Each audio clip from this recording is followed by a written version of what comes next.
Well, good morning. I'm Colin Crawford. I'm the President and CEO of Mac Publications. This is an exciting, newly formed joint venture between Ziff Davis and IDG, which is now responsible for publishing Macweek and Macworld. And I'd like to welcome you all on behalf of the sponsors to Boston and Macworld Expo. You know, more than any other computer company, Apple continues to attract a great deal of media attention, and today is no exception. For me, and I expect for many of you, the last year in the Mac market has felt like being a bit on an emotional roller coaster. You know, highs of optimism followed by troughs of near despair as Apple wrestled with its turnaround strategy. Jubilation as Apple improved and rationalized its product line and made progress with its OS strategies. And then concern as negotiations with the licensees appeared to stall. But for all the followers of the Apple market, nearly every possible solution, every possible solution for Apple has been analysed and dissected. There's certainly no shortage of pundits, to give advice.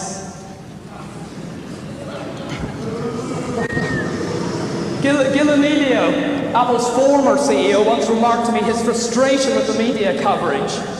My response was that Apple would be facing an even bigger problem if the media stopped caring.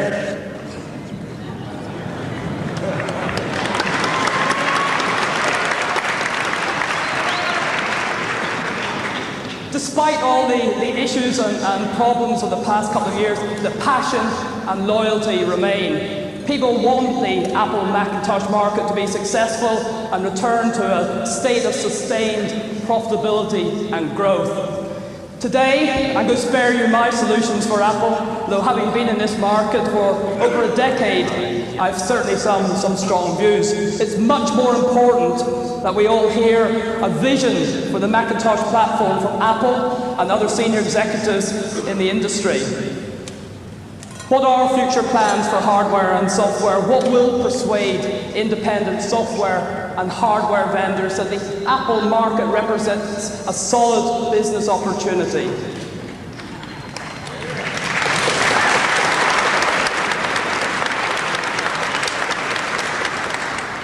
I want to leave Macworld Expo at the end of the week with evidence that the Macintosh platform is still one of the most exciting segments of the computer industry.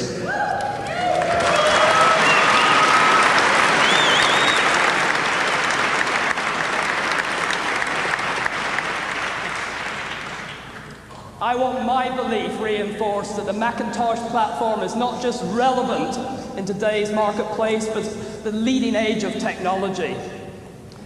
And to start us off in the right direction is an individual who really needs little introduction.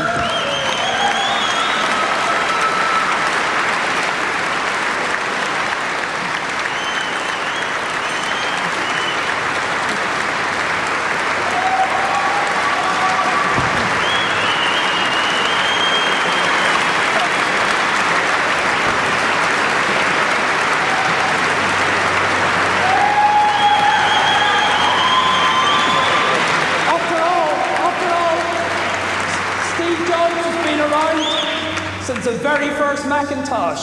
So please join with me now and welcome from Apple Computer, Steve Jobs.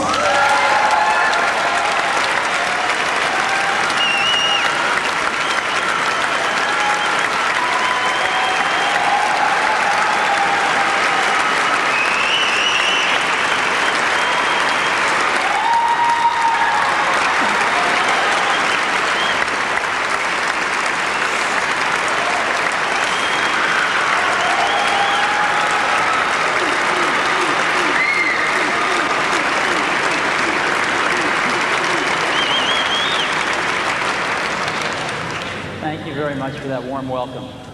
Now I guess I'm going to have to give a speech. I came today to give you a status report on what's going on and to try to fill you in on some of the steps we're taking to get Apple healthy again. As you know, I'm the chairman and CEO of a company called Pixar, and thank you. And I, like a lot of other people, are pulling together to help Apple get healthy again, and I am extraordinarily confident that that is going to happen. Now, when I started to get involved, a lot of people gave me advice. And some of the advice that was the most popular was Apple has become irrelevant. There was a great one that was Apple can't execute anything. And another one was the Apple culture is anarchy. No one could manage it. You've read all these things in the press. And after 4 weeks, here's what I found. Quite the opposite of these things, actually. Apple's not as relevant as it used to be everywhere, but in some incredibly important market segments, it's extraordinarily relevant. And I want to share some of that with you today. Apple is executing wonderfully on many of the wrong things. The ability of the organization to execute is really high, though. I mean, I've met some extraordinary people at Apple. There's a lot of great people at Apple. They're doing some of the wrong things because the plan has been wrong. And lastly, what I found is rather than anarchy, I found people that can't wait to fall into line behind a good strategy. There just hasn't been one.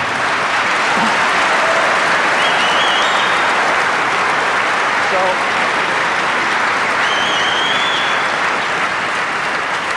what I see is the makings of a very healthy company with some extraordinarily talented people who are still just as passionate and committed to the dream of computing as they ever were, that need to come together and get a great plan and then start to execute it, and that's exactly what's been happening over the last 4 weeks. Now, what's the fundamental problem? I think the fundamental problem is a little more subtle. I think this is a symptom, but in a nutshell,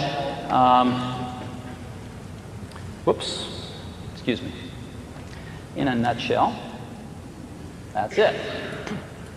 Right? Apple's sales in 1995 were 11.1 billion. In 96, they were 9.5 billion, and in this year they'll be, 7 billion plus or minus a little bit. That's the problem, or the symptom, depending on how you look at it. And that needs to be stabilized and turned around, and people are working very hard to do that. So what are some beginning steps that we're going to take? One of the first ones has to be to start at the top. Apple's done a lot of change at the bottom, and I think this change needs to start at the top with the board of directors. Focus on relevance. Apple needs to find where it is still incredibly relevant and focus on those areas. It needs to figure out what its core assets are and invest more in them. Apple has neglected its core assets for a while. It has to forge some meaningful partnerships, not just partnerships and press releases. And it needs to define some new product paradigms. And we've got some great ideas. I'm not going to be talking about products today, though. I just want to let you know that we have some wonderful ideas that you'll be hearing about between now and the end of the year. So let's talk about some of these. Board of directors. Apple had a very decent group of people as their board of directors. They worked very, very hard for Apple. But I think with Apple in the situation it finds itself, it was time for a change. And the directors agreed with that. We have put together a new board of directors that I would like to announce to you today. There are 2 members of the prior board that we are extremely pleased are going to stay on the new board. The first of those is Ed Woolard. Ed is the chairman and former CEO of DuPont. I've gotten to know Ed over the last several weeks, and I think he's terrific and has provided a tremendous amount of leadership during this very critical time for Apple. Next is Gareth Chang. Gareth is the president of Hughes International. Again, he's been on the Apple board for a short while, and Gareth brings a tremendous international experience to Apple, in particular in Asia, which is a very important market and a high-growth market for Apple. And then we're going to add 4 new board members. The rest of the prior board has resigned, and we're going to add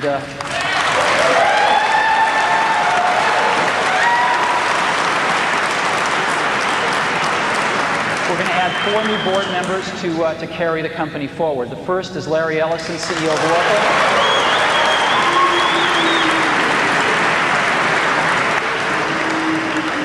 I hope that wasn't a boo I'm hearing. Larry started Oracle in his garage about a year after we started Apple. It's grown to be the second largest software company in the world.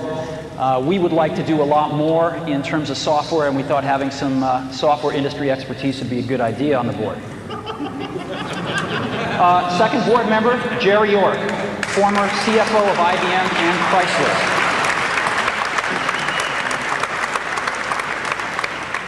Jerry did a lot of the turnaround work at Chrysler and IBM and is extremely well known and respected in the financial community for his work. The third new board member is Bill Campbell, CEO of Intuit.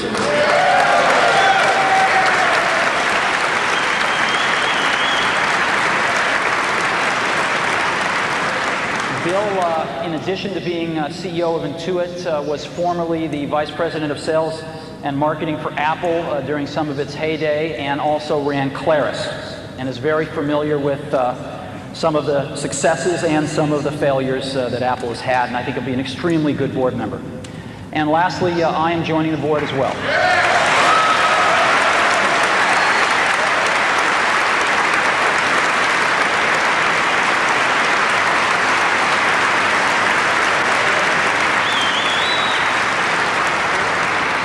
I'd like to just take a moment and thank the outgoing board members. I think it has not been an easy job to be a board member of Apple over the last few years, and these are very decent people, and they've been trying very hard to do the right thing for the company. And to welcome our new board members, I think we have a really exciting task ahead of us to help the management team and guide Apple back to health and to prosperity. And so I hope you'll agree that this is a pretty sweeping change. We're adding a tremendous amount of industry expertise. We are not naming a chairman at this time. We're going to wait till we have a new CEO and sort things out when that happens at that time. Now, I put together a little video. If you'd like, I'll show it to you. That just we asked the board members a few questions, and you can just maybe get a little familiar with them. Would you like to see it? Let's go ahead and roll that.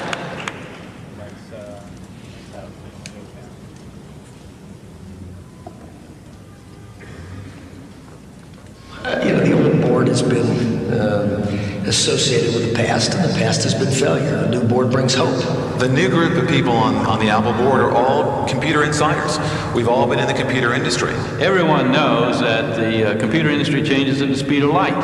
Now we have people who clearly can help us articulate and understand where the niches are, where Apple can compete and successfully win.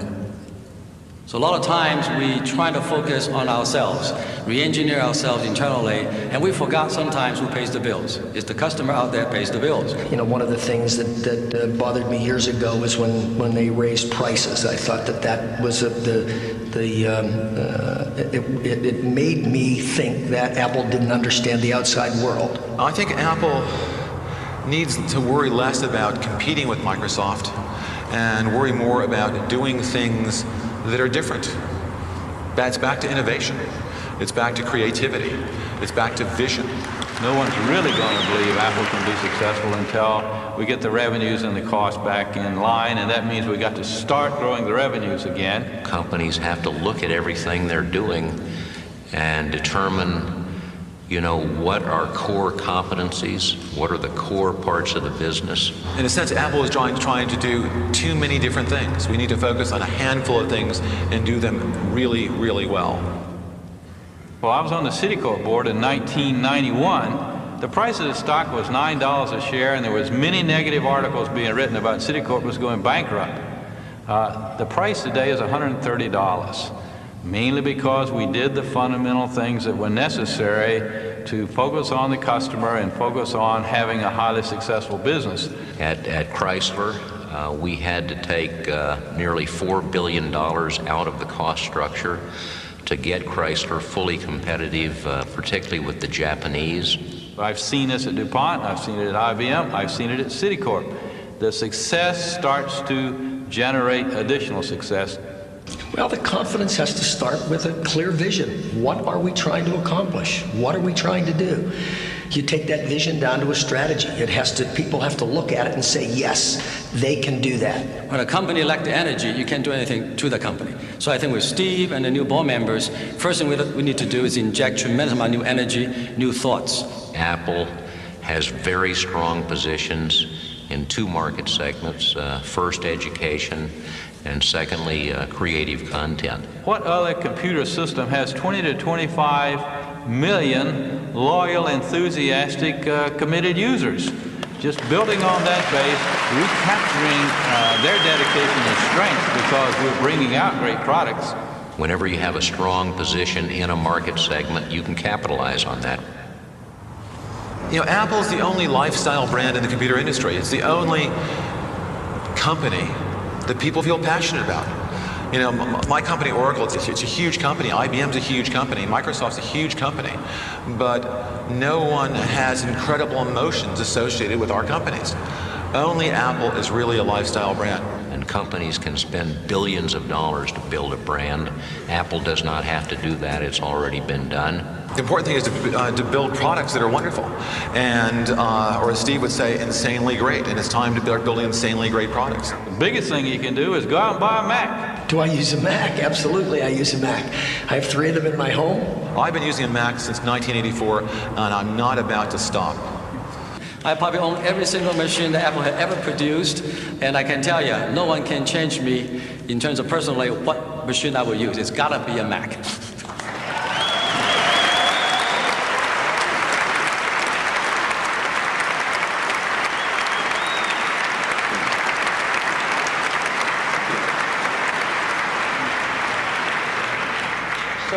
As you can see, this is a pretty diverse group of people, a lot of deep industry expertise who've come together to say, hey, this world's a lot better place with a healthy Apple computer in it. Okay, next, market focus. Yeah, I can't get anyone to tell me the definitive market share number for Apple, but it's around 7% from all I can gather. And the question is, where is Apple relevant? Where is Apple still the dominant player? Which market segments? And there are 2. The first one I call creative content. It's publishing, design, pre-press, etc. It's creative professionals using computers. And what's interesting is Apple is still the dominant market leader for creative professionals. By far. It's like 80% of the computers used in advertising and graphic arts, design, pre-press, all Macintoshes. And 64% is the best number I could find. 64% of all internet websites are created using a Mac. It's amazing.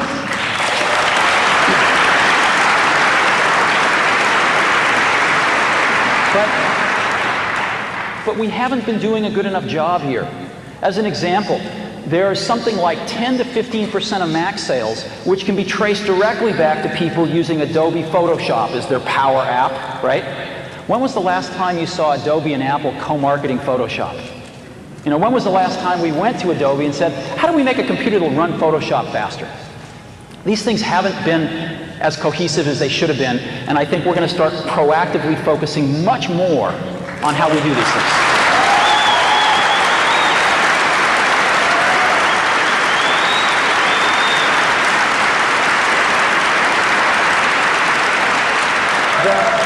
The second market is one that's very close to my heart, is education. Apple put the first computers in education. Apple did it again with the Macintosh.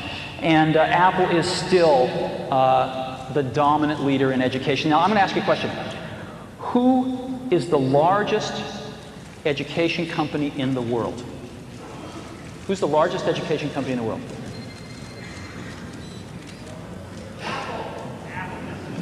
Yeah, the answer is Apple.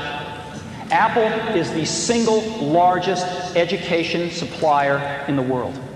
Okay, supplier to education in the world. Single largest education company in the world. Now, I've asked 100 people at Apple this, and only 2 have thought of Apple.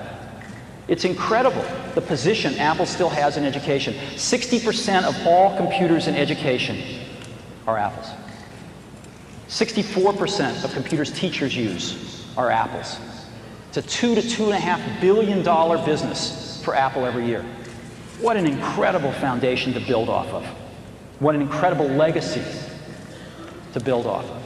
And so you're going to see Apple proactively focusing much more on these two markets where it is very relevant, and both of these markets are growing over at 20% a year. Now, Apple's share is shrinking in these markets slowly, but I think you're going to see that stabilize and turn around, and you're going to see Apple grow with these markets because it's going to do a much better job of focusing where its relevance is and where its legacies lie.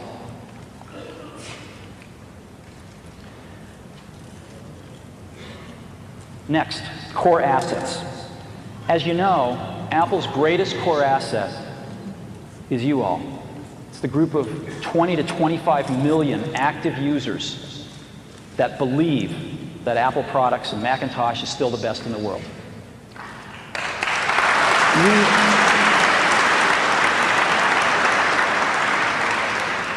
I don't think we've been doing a good enough job taking care of you. Have you called I've called the support lines myself.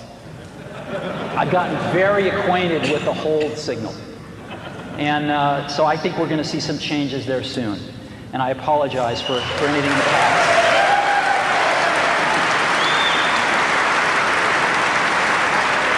But what I want to do right now is get a little more analytical. And I want to say, sort of from a more analytical standpoint, what are Apple's core assets? And there's two of them that I've been able to uncover. The first one is the brand itself, and the second is the Mac OS. Now, the brand, if you asked, what are the 5 greatest brands in the world?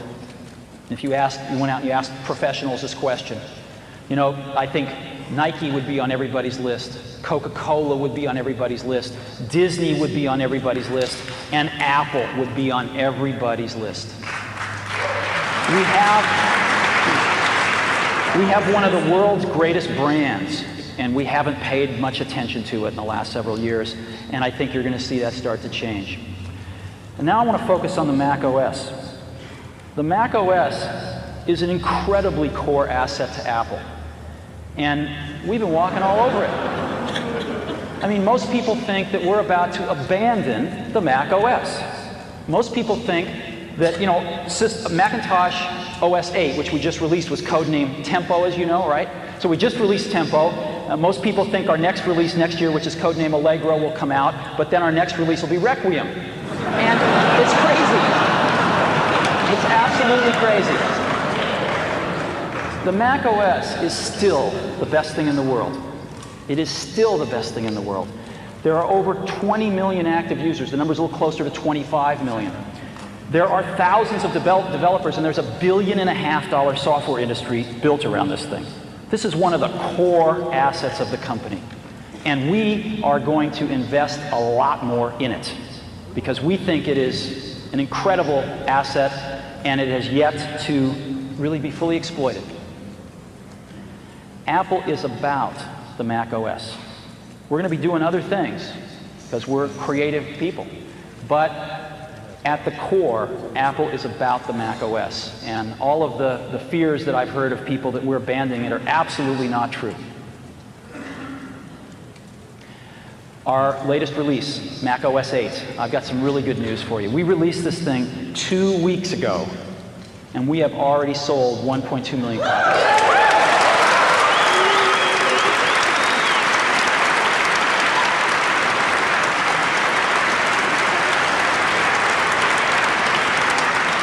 That's 4 times greater than what our forecast was. So we're scrambling to ship everything, and if it takes a little bit to get yours, please, I apologize for that, but we are scrambling, and this number's going up. It shows no sign of abating. So things are going very well with OS 8.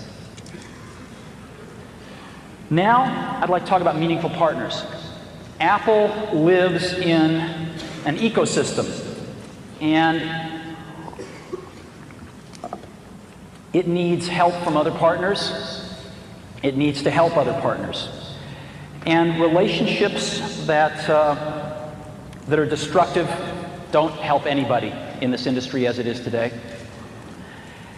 So during the last several weeks, we have looked at some of the relationships, and one has stood out as a relationship that hasn't been going so well, but had the potential, I think, to be great for both companies.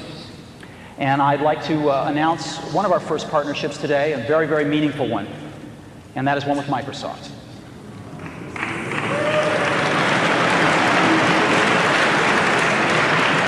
I'd like to take you through this. The discussions actually began because there were some patent disputes. And rather than, I know,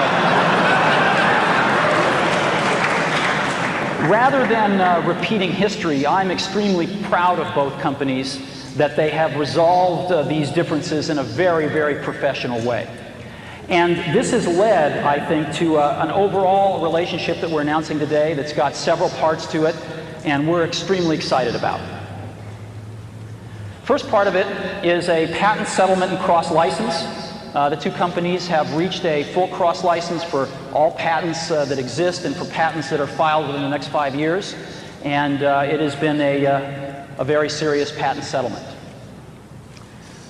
The second part of this is Microsoft is committing to release Microsoft Office on Macintosh for the next 5 years.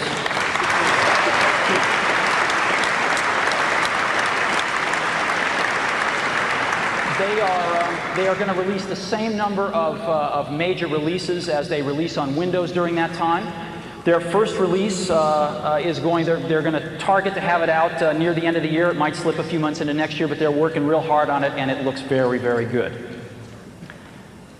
Next, we have taken a look at browsers out there, and Apple has decided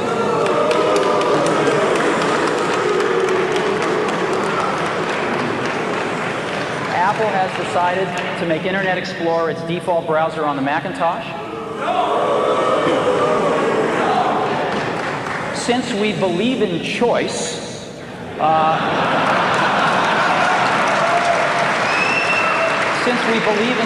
we're going to be shipping other Internet browsers as well on the Macintosh, and the user can, of course, change their default should they choose to. But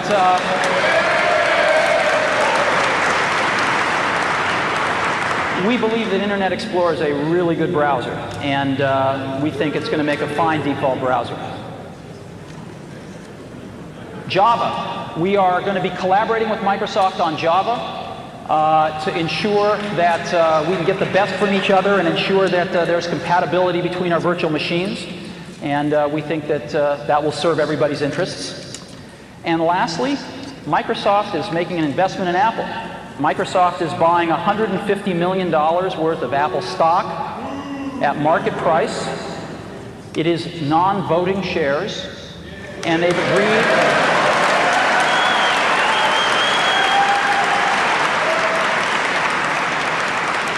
And they've agreed not to sell them for at least 3 years. So what this means is that Microsoft is going to be part of the game with us as we restore this company back to health, have a vested interest in that stock price going up.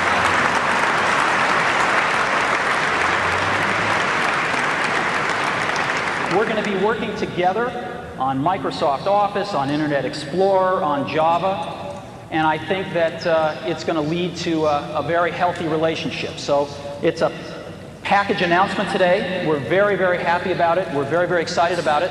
And I happen to have a special guest with me today via satellite downlink. And if we could get him up on the stage right now.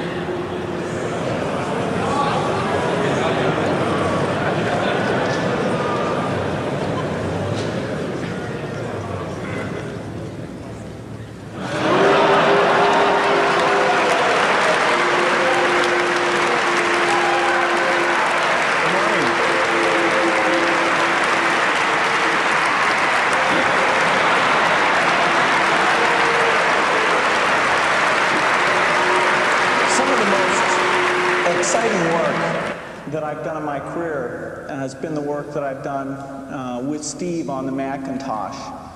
Whether it's the first introduction or doing products like Mac Excel. These have been major milestones. And it's very exciting to renew our commitment to the Macintosh. We have over 8 million customers using Microsoft software on the Macintosh. We make it very easy for people to use Macintosh to take their documents and work with all kinds of machines. We're very excited about the new release we're building. This is called Mac Office 98. We do expect to get it out by the end of this year.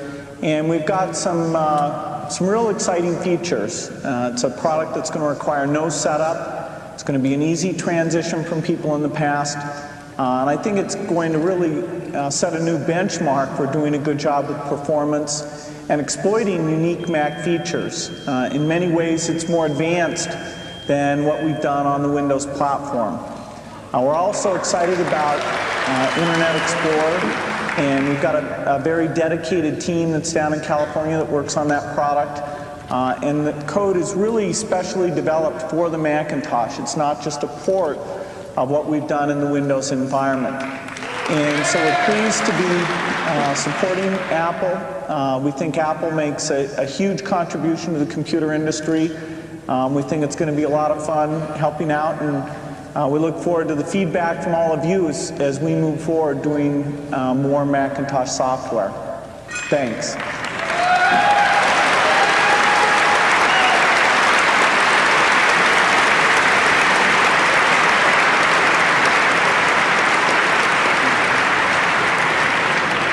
Thank you, Bill. You know, where we are right now is we're shepherding some of the greatest assets in the computer industry. And if we want to move forward and see Apple healthy and prospering again, we have to let go of a few things here. We have to let go of this notion that for Apple to win, Microsoft has to lose. Okay?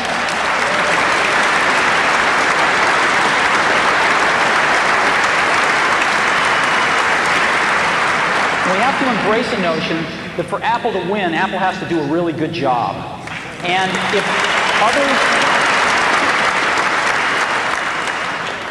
if others are going to help us, that's great. Because we need all the help we can get. And if we screw up and we don't do a good job, it's not somebody else's fault. It's our fault. So I think that's a very important perspective. I think if we want Microsoft Office on the Mac, we better treat the company that puts it out with a little bit of gratitude. We'd like their software. So the era of setting this up as a competition between Apple and Microsoft is over as far as I'm concerned. This is about getting Apple healthy, and this is about Apple being able to make incredibly great contributions to the industry to get healthy and prosper again.